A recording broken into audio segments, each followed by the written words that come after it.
How do we follow our path without hurting our loved ones? It's not always very easy. I mean, it obviously depends on where your path is going to take you. It depends on the agenda your loved ones had. Depends on how attached your loved ones were to the agenda. So there's no cookie cutter answer to this. I know on a personal level, yeah, my parents had an agenda when I was 25. I mean, in their mind, okay, so she's going to finish her PhD, and then eventually she's going to have kids, and then we're going to have, grandkids running around, and she'll live somewhere nearby, and we'll, they had an agenda because that's just the vision that people have. Fortunately for me, they were able to do this readjustment of the sails. They were able to realize, oh wait, okay. So we had this agenda, this is what we thought was going to happen, and it's what we thought was going to make our daughter happy. It wasn't that we had an agenda that, she would be miserable, but we'd be happy because she'd pop out grandkids and, but they really thought, well, this is what would make me happy, because that's what people do in life. They are married, they have kids, and they, it's what people do. So when they realized that wasn't what was happening, as I continued to gently but firmly help them understand, they were able to readjust it and understand, okay, wait, ultimately our highest goal was she should be happy. That was why we thought she was going to do this whole thing, because that's what usually makes people happy. But our highest agenda was she would be happy. Okay, so it's not the box we thought happiness was going to come in, but nonetheless, she's undeniably happy. And she's actually undeniably happier than most of the children of our friends, meaning my parents' friends. And so they were able, by God's grace, to do that readjustment, to say, okay, so how can we, rather than stay stuck with our agenda that isn't what's going to happen, how can we support this and be part of it? It really depends on your situation. The few general rules of thumb are, number one, there's no path of deep spirituality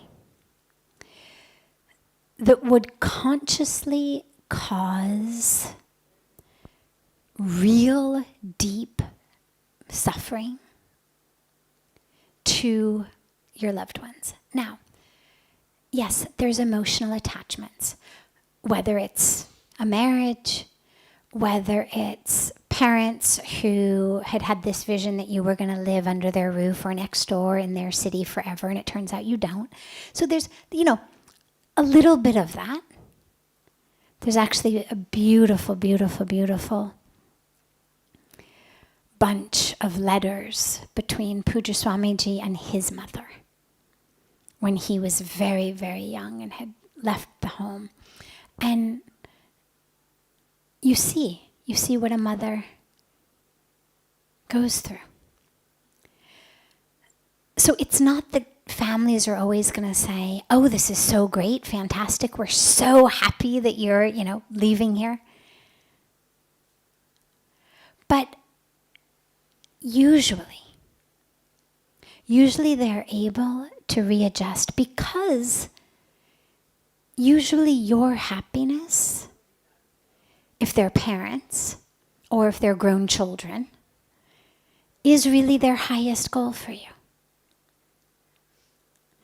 if it's a spouse, if it's siblings, there's so many different loved ones, but you've got to ask yourself,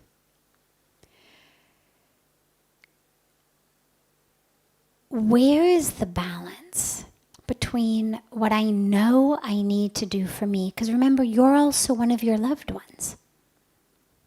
Seva for the world is not excluding you. Compassion does not exclude you. Seeing the divine in all does not exclude you. And we tend to forget that. Oh my God, my loved ones. Well, I'm also one of my loved ones. And if I'm not, I should be. So you have to be sure to take care of that loved one also. But you've got to figure out the balance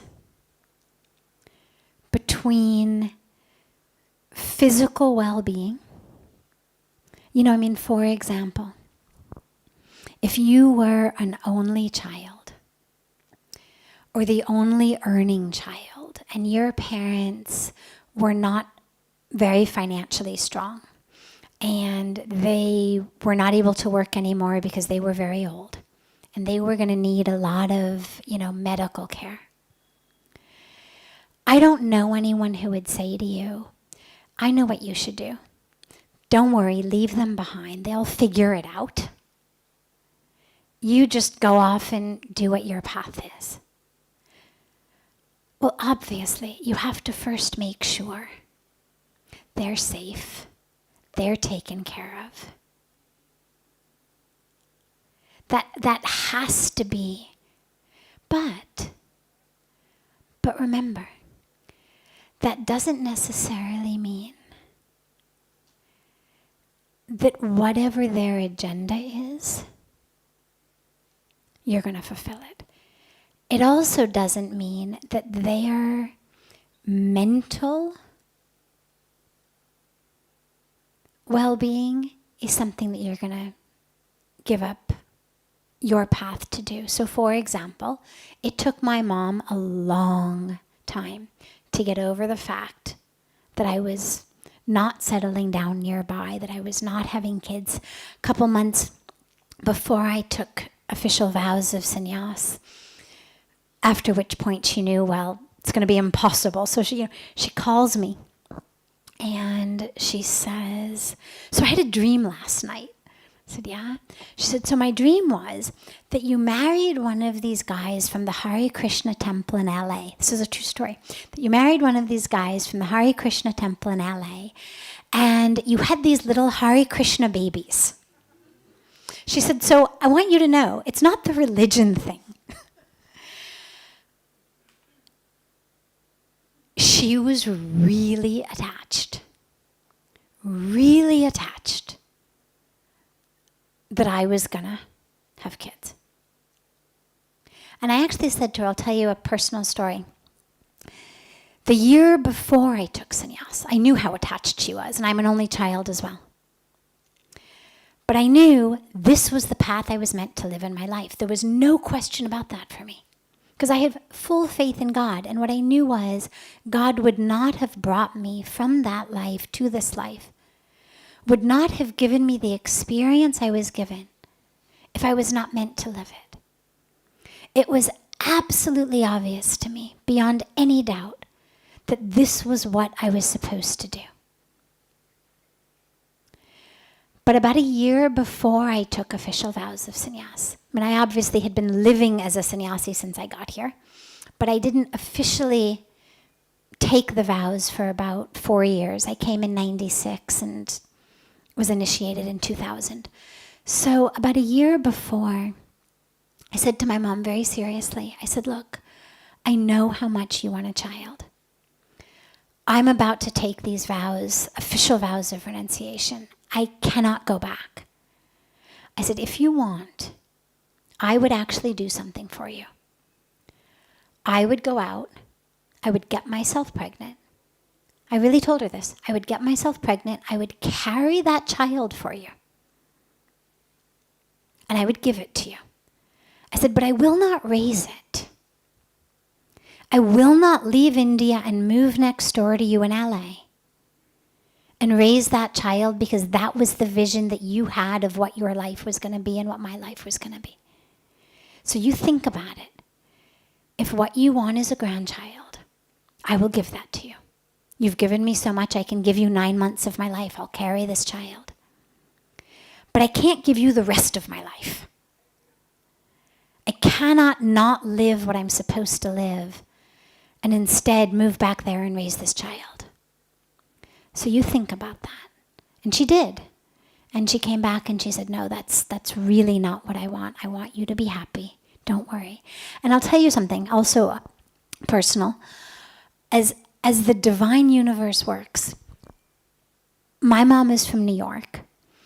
When she moved to California with my dad, the entire rest of the family still lived in New York, except one of her brothers who lived with his kids in Chicago. There was nobody in our family west of Chicago. Within a couple of years of me moving to India, my cousin moves to LA, to about half a mile from where my parents live, proceeds to give birth to 2 children. Her mom lived in Chicago. Her husband does music for TV shows and things and is always traveling. So my mom got to be grandma. And then her younger brother moved to LA. And then his son moved to LA. And then his son got married. And then they had a kid. And so it's like the universe. When I moved to India, there was no family in LA. Now, pretty much the whole family's in LA. And lots of kids. So the universe actually supports you in the most incredible ways. But for everybody, there's got to be your own personal sort of balance of what is it you are prepared to do. That's not giving up yourself. That's not giving up a path you know you are supposed to walk, but that is still loving and respectful of people who brought you into this world. And how to balance that. You know, I mean, I'm a sannyasi. Theoretically, they, cut off all contact with their family. I didn't. My mom had a stroke a few months ago. I was just back in LA with her, taking care of things. You balance individually. There's no right answer. There's no one equation. But what I have found is that when you anchor yourself in a spiritual path, in a path that includes your parents, your family, your global family, like we were talking about in Aarti tonight, the whole family, and that also includes yourself, with the awareness that that's actually what you were put on earth to do. That's why you were born. And that has to be honored as well. And if you keep yourself anchored in that spiritual connection, it's going to guide you. Because a spiritual path is not a path that pushes us away from things. It's a path that pulls us toward something. And so as you're being pulled toward something, well, yeah, of course, you make sure that everything is still taken care of back here.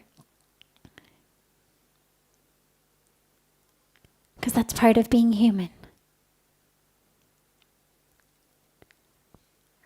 And so you'll figure it out. But the most important piece, I guess, that I can offer you to think about in every minute is, if they really love you, and if really what they want is your highest happiness. I'm not talking about decadence and hedonism. I'm not talking about you saying, well, mom, dad, that which would make me the most happy would be to empty the family's bank account and go and move to, the Bahamas. Come on, if you really want my happiness, just let me do that. I'm never going to work a day. I'm just going to, live in the Bahamas. And that's not what we're talking about here. This is an entirely different type of happiness. It's not, shooting heroin makes me happy. Why are you making me stop? It makes me happy. I really enjoy it. Getting drunk makes me happy. Why are you stopping me? It's not that type of happiness. The happiness on a spiritual path is the happiness of the self unfolding as itself.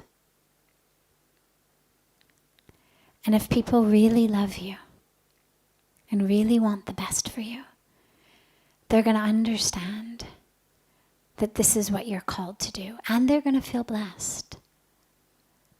There's a teaching in the Indian spirituality that if even one member of the family goes on the spiritual path, that the whole family for generations is blessed. Yeah, it might be slightly inconvenient. 2 fewer hands around the house. But you're bringing blessings on the family for generations to come. And hopefully, they will have the ability to see that. And just being on a spiritual path doesn't mean you don't help them for what's needed. Because they are part of this world that you're in service of if you're on a spiritual path. It's not the world minus your parents. They're part of that. And so are you. And in that balance, you'll find it. And if you're really honest and deep and choose your words to be as kind and beneficial as Lord Krishna reminds us in the Gita,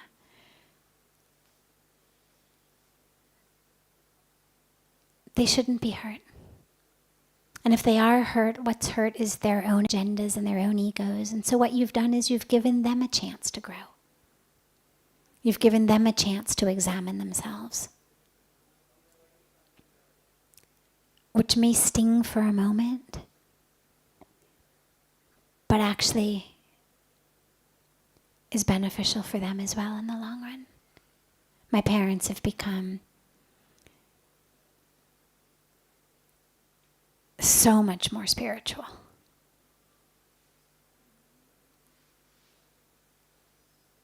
Since this. Not because of me, but through me. Through this, the Spirit touching them.